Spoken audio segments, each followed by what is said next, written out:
দারুণ গন্ধ বেরোচ্ছে। কিরে গিন্নিমা, কি রান্না করছিস? মাংস কষা কষা করে। দারুণ ব্যাপার তো। আমাদের বাড়িতেও আজকে মাংস হচ্ছে জানিস। ওমা তাই? আমাকে এই বাটিতে একটু দাও, আমিও তোমাকে দিচ্ছি। এখনো একটু দেরি আছে রে। আচ্ছা শোন, দেখলাম গরম মশলা শেষ হয়ে গেছে, যা না বাবা একটু ছুটতে গিয়ে মন্ডল কাকার দোকান থেকে এনে দে। না না, এখন যেতে পারবো না, আমার মাংস পুড়ে যাবে তো।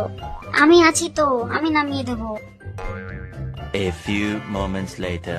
ঠিক করে নামিও তাহলে, ফেলে দিও না। তাড়াতাড়ি যা না, 5 মিনিট লাগবে। এই নেই টাকাটা, যেটা বেঁচে যাবে ওটা দিয়ে লজেন্স খেয়ে নিস। ঠিক আছে।